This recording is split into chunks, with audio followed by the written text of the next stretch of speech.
السلام علیکم ورحمۃ اللہ وبرکاتہ۔ الحمد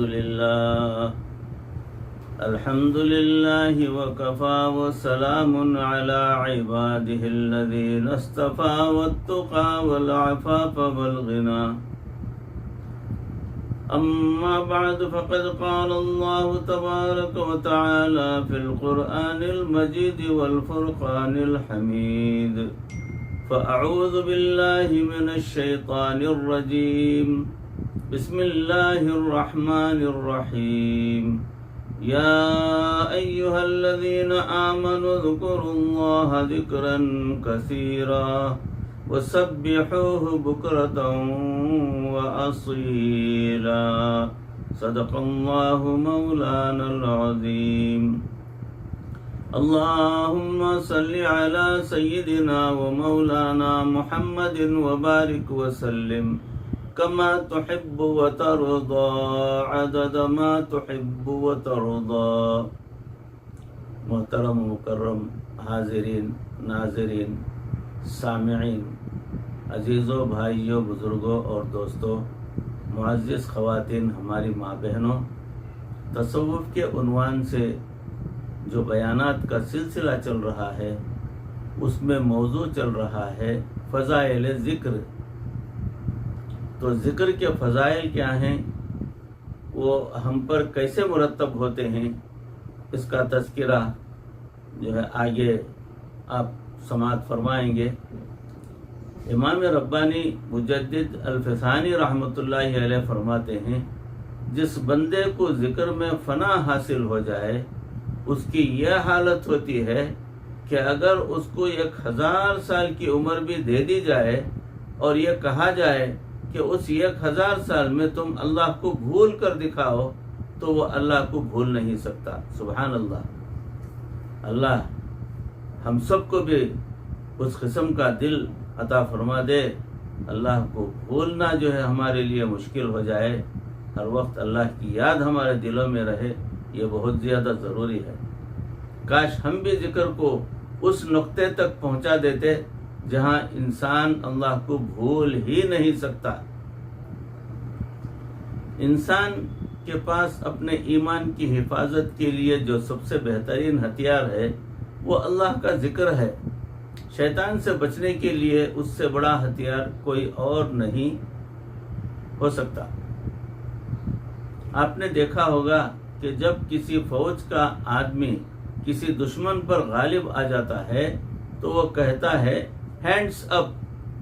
یہ ہینڈز اپ کہنے کا کیا مطلب ہوتا ہے؟ مطلب یہ ہوتا ہے کہ اگر اس کے ہاتھ میں کوئی نقصان پہنچانے والی چیز ہو، ہتھیار ہو، گولہ بارود ہو، تو وہ ہینڈز اپ کرنے کی وجہ سے وہ چھوٹ جائے، اس سے گر جائے اور آگے والا جو ہے اس سے محفوظ رہ سکے، تاکہ اس کا ہاتھ خالی رہے۔ گویا سب سے پہلے وہ اس کو اس کے ہتھیار سے محروم کرتا ہے کہ کاؤنٹر اٹیک نہ کر سکے۔ اسی طرح جب انسان پر شیطان غالب آتا ہے تو سب سے پہلا کام یہ کرتا ہے کہ بندے کو اللہ کی یاد سے غافل کر دیتا ہے۔ فرمایا شیطان ان کے اوپر غالب آ گیا اور ان کو اللہ کی یاد سے غافل کر دیا، یعنی بھلا دیا۔ انسان کے لیے سیدھے راستے سے بھٹکنے کا سب سے پہلا قدم اللہ کو بھول جانا ہے۔ باقی گناہ اس کے بعد شروع ہوتے ہیں۔ انگریزی میں کہتے ہیں nip the evil in the bud۔ چنانچہ اگر ہم گناہوں سے بچنا چاہتے ہیں تو ہمیں چاہیے کہ ہم غافل نہ ہوں۔ جب اللہ تعالیٰ کی طرف دھیان رہے گا تو انسان گناہوں کی طرف قدم ہی نہیں اٹھائے گا۔ جب انسان اللہ کو یاد کرنے لگ جاتا ہے تو شیطان بھاگ جاتا ہے۔ ارشاد فرمایا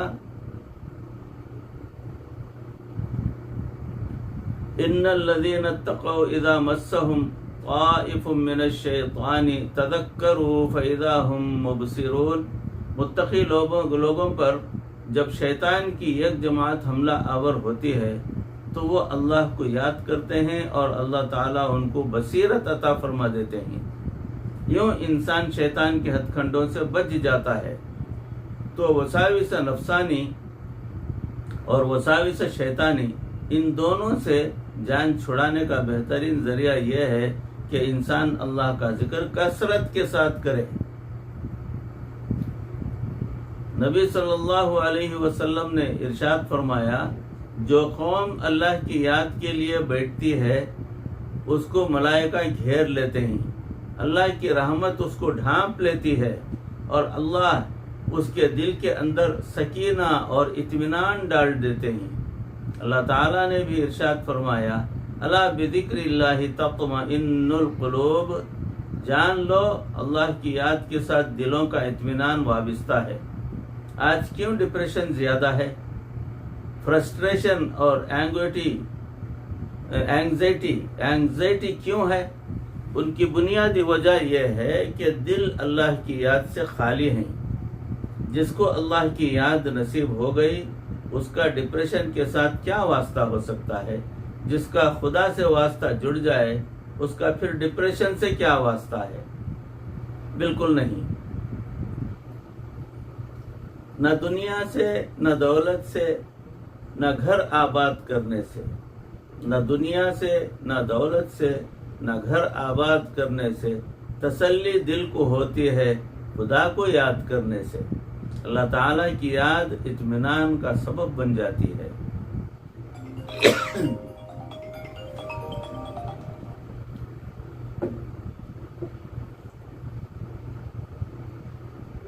فاذکرونی اذکرکم واشکروا لی ولا تکفرون، تم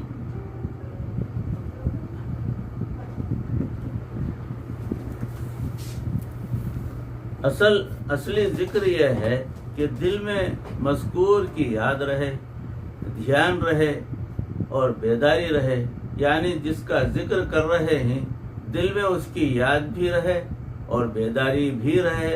اصل ذکر تو یہی ہے کہ دل میں بیداری ہو، لیکن انسان جو ذکر زبان سے کرتا ہے اسے ذکر کہنے کی کیا وجہ ہے؟ چنانچہ اس کی دلیل دیتے ہوئے فرماتے ہیں،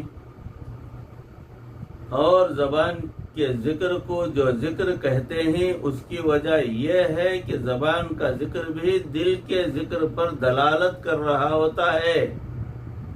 بھئی دل میں بات ہوتی ہے تو زبان پر تذکرہ آتا ہے نا، اس لیے اس کو بھی ذکر کہتے ہیں، ورنہ اصل ذکر قلبی ہی ہے، اور یہ ذکر جہر سے 70 گنا زیادہ فضیلت رکھتا ہے۔ ہم روز مرہ زندگی میں اس کا مشاہدہ کرتے ہیں۔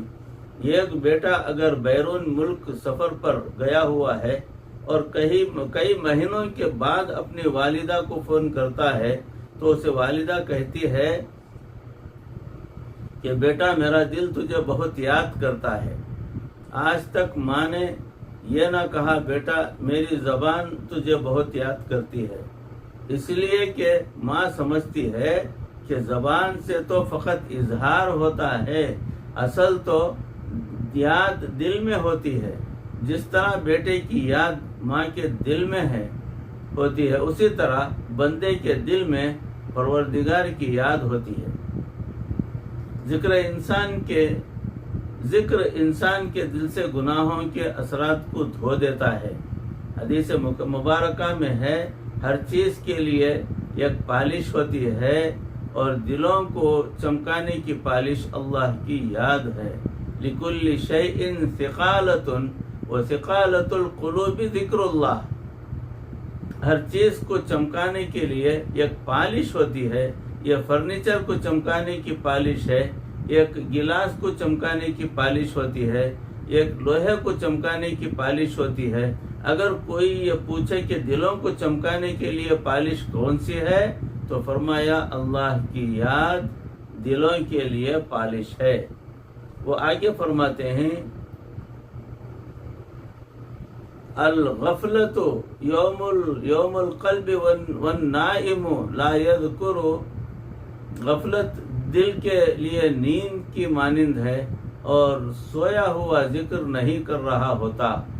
ہمیں اللہ کا ذکر اتنا کرنا چاہیے کہ لوگ ہمیں پاگل کہنا شروع کر دیں. چنانچہ فرمایا حتی یقال انہ مجنون. جب ہم اس طرح کثرت کے ساتھ اللہ کا ذکر کریں گے تو پھر اس کے اثرات ضرور مرتب ہوں گے. مراقبہ کرنے کے آداب سماعت فرمائیں کہ یہ ہوتا ہے کہ انسان لیٹے بیٹھے چلتے پھرتے دل میں اللہ کو یاد کرے، اور ایک ہوتا ہے بیٹھ کر مراقبہ کرنا. بیٹھ کر مراقبہ کرنے کے آداب ہوتے ہیں مثلا ان یستقبل القبلہ. جب مراقبہ کرنے کے لیے بیٹھیں تو قبلے کی طرف رخ کر کے بیٹھیں. قبلے کی طرف رخ کر کے بیٹھنا انسان کے لیے رحمت کا سبب بنتا ہے. ایک بزرگ فرماتے تھے میرے 2 طالب علم تھے، ان میں سے ایک ہمیشہ قبلے کی طرف رخ کر کے بیٹھتا تھا اور دوسرا کلاس میں اس طرح بیٹھتا تھا کہ اس کی پیٹھ قبلے کی طرف ہوتی تھی. وہ فرماتے ہیں کہ وہ دونوں برابر کے ذہین تھے، مگر میں نے دیکھا کہ جو قبلے کی طرف منہ کر کے بیٹھتا تھا اس نے قرآن مجید بہت جلدی یاد کر لیا.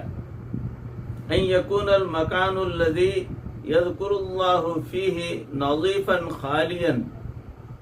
جس جگہ پر بیٹھ کر انسان نے ذکر کرنا ہو وہ صاف ستھری جگہ ہونی چاہیے. ان یکون فمہ نظیفا وقولہ نظیفا. اس کا منہ بھی صاف ہونا چاہیے اور اس کی بات بھی صاف ہونی چاہیے. ان یکون فی حال ذکرہ خاشعا للہ معظما لجلالہ. یہ ذکر کرنے والا اس طرح ذکر کرے کہ اس کے دل میں اللہ تعالی کی عظمت اور کبریائی ہو. اس حال میں بیٹھ کر اللہ کا ذکر کرے پھر انسان کو ذکر میں لذت ملے گی. دیکھیں بجلی کی تار پر مٹی یا کوئی اور چیز لگی ہوئی ہو، جوڑ بھی لگا دیا جائے تو کرنٹ آگے نہیں جائے گا.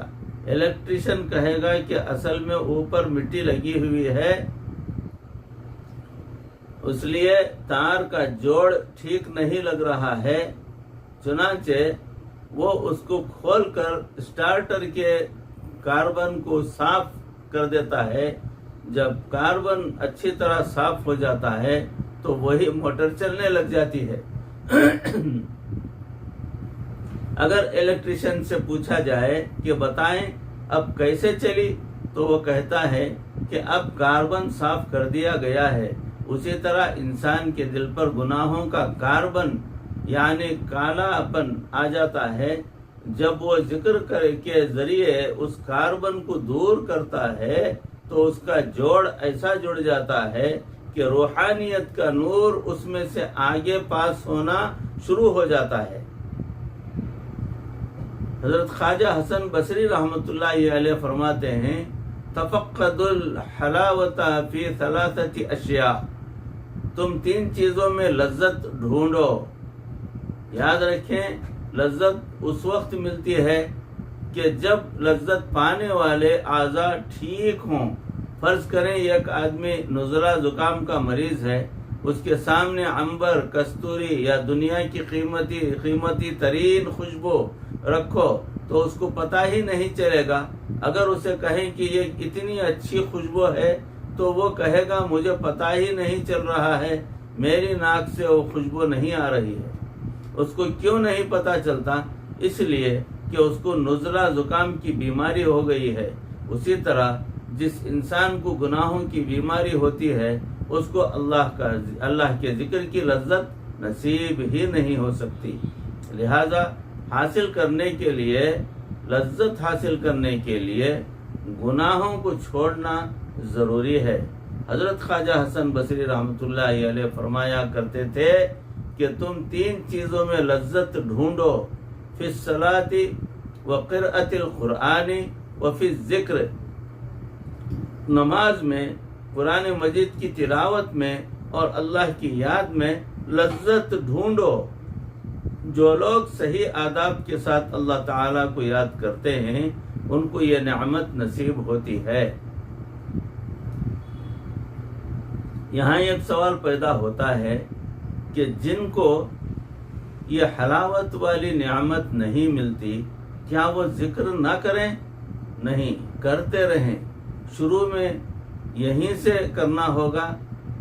چنانچہ روایت ہے کہ ابو عثمان سے کسی نے یہ بات پوچھی، ہم اللہ کو یاد کرتے ہیں لیکن ہمیں دل میں کوئی حلاوت محسوس نہیں ہوتی۔ انہوں نے آگے سے جواب دیا، احمد اللہ تعالی علی ان زین جارحۃ من جوارحکم بطاعتہ، تم اس بات پر اللہ تعالی کی حمد بیان کرو کہ اس نے تمہارے جسم کے اعضاء میں سے ایک عضو کو اپنی اطاعت میں لگا دیا ہے۔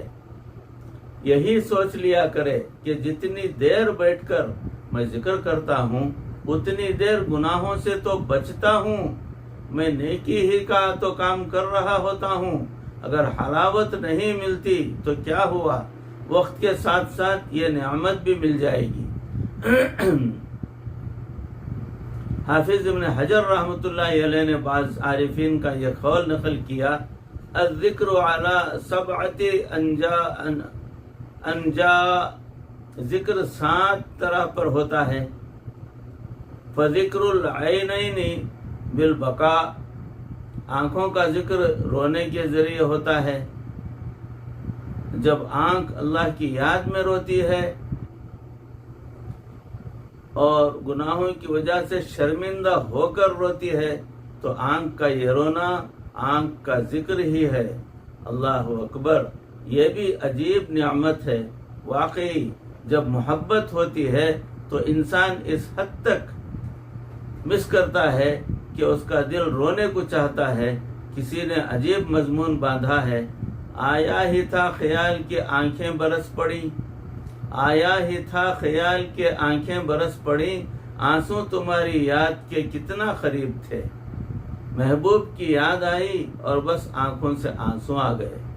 وذکر الاذنین بالاصغاء، کانوں کا ذکر اللہ کی بات کو توجہ کے ساتھ سننا ہوتا ہے۔ یہ بھی محبت کی دلیل ہوتی ہے کہ جب محبوب کی بات ہو تو انسان کان لگا کے سنے کہ کیا بات کر رہے ہیں۔ وذکر اللسان بالثناء، وذکر اللسان بالثناء، زبان کا ذکر اللہ کی تعریف کرنا ہے۔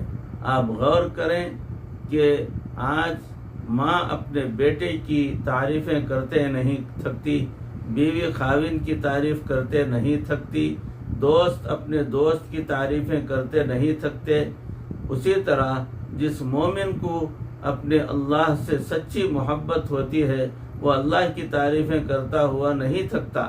اس کی کیفیت تو یہ ہوتی ہے، یا تیرا تذکرہ کرے ہر شخص، یا تیرا تذکرہ کرے ہر شخص، ورنہ پھر ہم سے گفتگو نہ کرے۔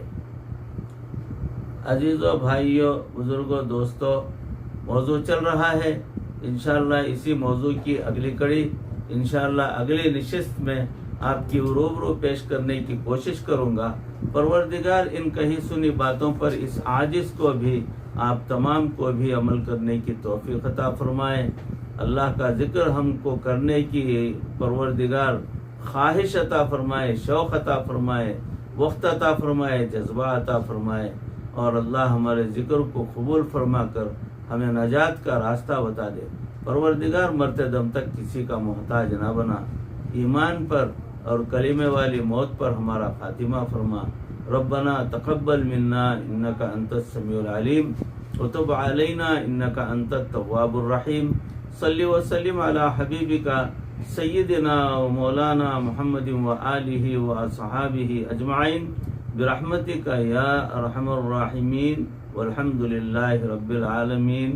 السلام علیکم ورحمۃ اللہ وبرکاتہ۔